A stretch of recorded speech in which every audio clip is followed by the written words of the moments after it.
Now to the question, how do you get over your worst friendship heartbreak? Wow.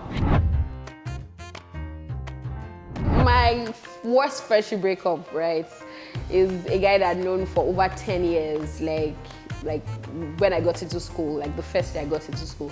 I knew him, and then after school, by the way, my school is 5 years, so I've known him 5 years, right, during school, and then like another 5 years after school. And for some reason, he just stopped talking to me. Okay, started off that him changing the Netflix password that he had shared to like a bunch of his friends. And I reached out to him, guy, how far? I figured that I can't get into the account anymore because I figured that you changed the password. And he was like, yes. And that was it, like no forwarding explanation. You know how you just say yes, the end. I was like, oh, okay. Well, I sure got another account. I mean, Netflix password, that one is easy now to get right from different people. And I just noticed that he just stopped, you know, like checking up. Even when I check up, it would take him like 2 days for him to like reply my messages, or even like just generally, right? I just found out that we were just growing distant. And I found out that it was because of the fact that I was friends with somebody else that he had stopped being friends with. So it now affected our own relationship. Like, I can't seem to get wrap my head around the fact that my relationship with him, by the way, my relationship with him was exclusive of the mutual friend, right, that he has stopped being friends with. So I was trying to understand how it affected our own friendship, right? And I didn't see him, we didn't talk for like 2 years, and randomly we just bumped into each other at a cinema in Lekki. And it was just very funny because I had to try and behave like, oh, everything was cool, but deep down, it was just fighting my body like, oh my God, you know. And ever since then, really, I can't just, I'm still trying to wrap my head around the fact that, you know, we're not friends anymore, because he was almost, in fact, I could call him my brother. He knew so much about me. I knew so much about his family. And I don't just know how that happened, that, you know, we're not just friends anymore. So yeah, I think I'm still trying to get over the heartbreak. Or maybe I have, but then I needed to share the story, because won't do me go.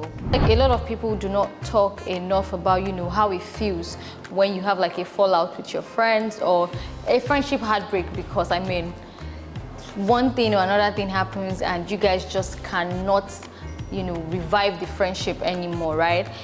For me, how did I get over it? It took time. I feel like I'm still getting over it. This happened in 2021. Yeah, January 2021. I can't forget in this life. It was a terrible experience. It was bad, really. And you know, knowing that these people that we built our friendship for, say what now, 4 years, we've literally been each other's backbone for the past 4 years, and we're just not going to be friends anymore. We're just going to go our separate ways. It was really hard to like take that all in. And at first I thought it was something that, you know, we could maybe work around, but there was no way. It was like, what happened cut too deep to say, oh, let's try to mend the wounds, or let's try to like stitch it up. So yeah, it was just too bad. And it took a lot of time. It took a lot of, you are worthy, you know, of me telling myself, oh, you're a worthy person. You are not a terrible person.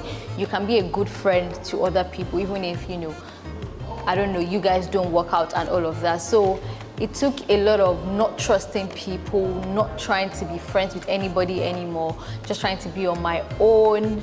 Like, I could not make friends. Like, it was just that bad. I could not make, because at every time I tried to make friends, I just remember, oh, this person did this, and I'm like, nah, I don't want to do this anymore. Like, I cannot do this, because what if this goes wrong? And it made me also feel like I need to caution everything I say with everybody.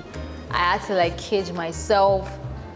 It took a lot of time. It took a lot of reminding myself that it's not the end of the world. I mean, a friendship break, no be my brain stopped to the work. So yeah, it takes time. And I feel like another thing is like sometimes people like to like fight the emotions. Like it's normal, you're human. You were friends with this person, you trusted them, you loved them. So if you guys are falling out, it's okay to feel the emotions. It's okay to like let it, don't just be like whatever, what, if I'm not friends, I'm not friends. Me say if I know they do friendship, like it's not that deep, right? Like feel it. Somebody hurt you, like, or you guys hurt each other, either way it happened. Like feel that emotion, know that you lived with that emotion, and like let it pass through you.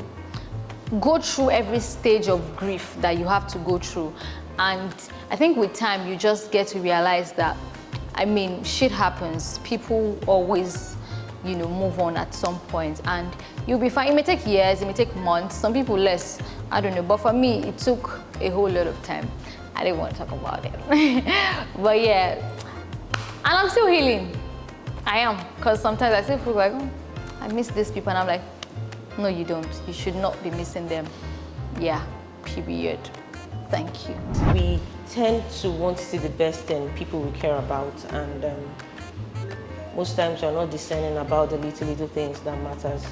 I, for one, I've come to realize I'm the one that I try as much as possible to let go of the big things, because when someone does something massive to you, massive, like, when I say massive, like probably do something unintentional, but it's very, very obvious. I tend to overlook it.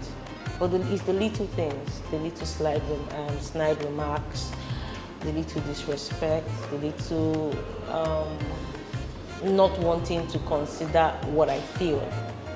What a lot of people be like, it's not just that, just overlook, but over time it builds up and it becomes a norm that shouldn't be tolerated. So I guess for my worst friendship heartbreak, it's been disrespect that she has been dishing out to me on a one-on-one basis. But where I couldn't take it anymore was when it extended to my family members, and I just had to cut. I just had to just cut it off. Like you can disrespect me. I can take it. I can tolerate it, even if I shouldn't. But don't take it out on my family. I would not have it. And at that point, I had to introspect. What exactly am I doing here? I wouldn't do this to this person. I wouldn't do this to their family member. So why do you feel so comfortable disrespecting me and my family member? So I had to introspect. I didn't cut the person off, but I just laid down certain boundaries. We are not as close as before. I'm not bitter, though I was hurt at that particular incident, but I just realized that I have to stand up for myself. Yes, it is not okay. Yeah, I love you so much, but it is not okay to disrespect me. It's just not okay. So I laid down certain boundaries, unspoken boundaries, but she got the message. And we are still friends, but we are not friends, if you know what I mean. So that's about it. I must say that it is not easy, first of all, to get over a heartbreak. I mean, friendships, whatever relationship it is at all, it is not easy to get over it, as long as it is the heartbreak. And this happened years ago, to be very honest with you, and it wasn't easy because I was still very young. And thank God I don't have trust issues, because that enabled me to be able to trust again. But it was my friends, and it's what hurts the most is the fact that the people or the person you don't think will hurt you, or the extent at which you think they will not hurt you, when they finally hurt you, it hits deeper. And I know that you understand what I'm talking about. Anyway, how did I get over it? I think one thing God helped me with is having other friends. And I said, I don't have trust issues, right? So I was able to open up my heart, open up myself, open up my emotions to other people as well. The world is filled with beautiful people, amazing people. And if you shut yourself up from that, you will never receive, the gift of friendships. But that was how I majorly got over my heartbreak, or my friendship heartbreak. I let myself, open to other beautiful friendships, and they came in, and yeah, it's been beautiful from then onwards. But heartbreak, you will be heartbroken in life. You cannot avoid it, okay? Just open up yourself to be heartbroken, but also open up yourself for your heart to be mended, okay? And then know that there are beautiful people that will also come and fill up that void for you. It's been years already, and I'm happy that I have amazing friends in my circle right now. So yeah, people will replace people, always. Peace out. Yeah. I like to fight. Like, I just like to, I fight for the right things, actually. Right things. If you see me, talking or, screaming or shouting, just know that I'm fighting for the right thing. You never see me doing nonsense. And secondly, how I got over this heartbreak, like this last heartbreak, was very hurtful because I was betrayed. Apparently, it was not only one person. You get plenty. Last year, almost everybody, like I took them away from my life because I got betrayed by a lot of people. And how did I get over it? I'll block you. I'll block you everywhere. Like, I'll literally unfollow you and block you. And I know you will go and open a private account. Why will you open a private account to stalk me? You have time, oh. You have time to be opening private account to stalk me after I block you. I know you are following me. I know you are seeing my life. It's continuously, you can see the girl is growing. But how I got over it, I'll just block you. I won't talk to you again. I don't even want to hear your name or see your picture on my phone. I will delete your pictures off my phone. I will block you from Instagram, block you from Snapchat. I'll block you from WhatsApp, block you everywhere so I can move on. I can, my mental health can be very, be on a normal level, please. So, that's it basically. I'm not here to sweet mouth or tell you, oh, you can still forgive, blah, blah. Yes, you can forgive, but I'm not Jesus Christ. I will forgive you, but I won't, talk to you like how I used to talk to you again. I won't. Like, I will not talk to you. I've moved on. I have moved on, even though it paid me.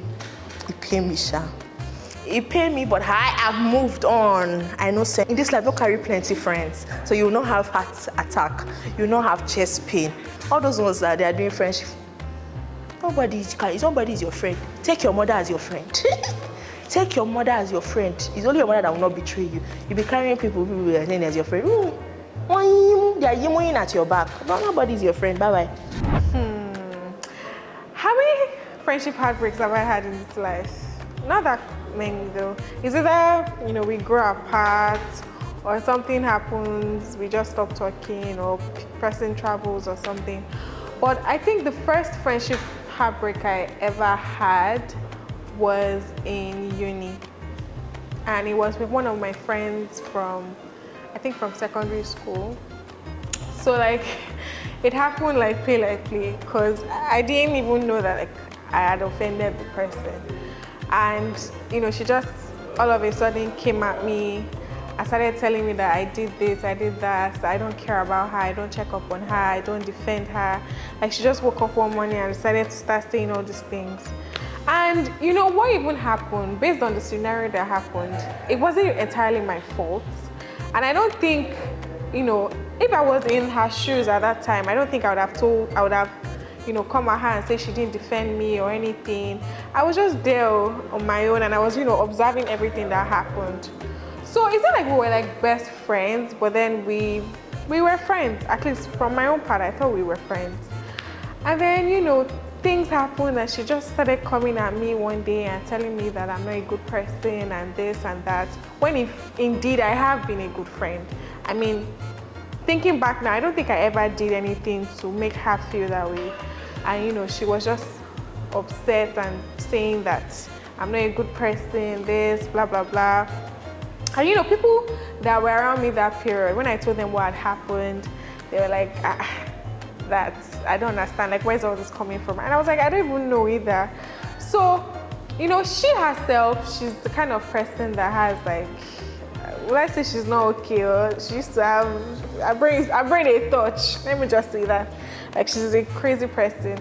So, having her act that way towards me didn't make me surprised at all, because she does that to a lot of people. So, when my time now came, I wasn't so surprised. So I just told her that, do whatever you want to do. If you don't want to be friends, don't be friends. It's not by force. Actually, friendship is not by force. It's whoever that wants to be your friend will be your friend. So, you know, I just let her go, and so far I'm all right. You know, nothing is wrong with me. I wasn't that pain. I mean, I felt pain because she accused me of doing something that I didn't do, but then I can't force friendship. Friendship is a two-way street. If you want to be friends with me, I'll be friends with you. If I feel like you're a good person and we can be friends, then there's no problem. Jolly they go, but if you're acting like there's something in your head, I'll let you go. I don't have strength. I don't have strength for fight or all these things. You want to go, go. If it's me, I will let you go. I let you pack your load, you go. So yeah, I mean, would I really call it a heartbreak on my side? Not really. She's all right. She's doing well. I'm all right. I'm doing well. So I guess it's fine that way. Make sure you hit that like and subscribe button and keep watching Narrative. Tell your friends too. Bye.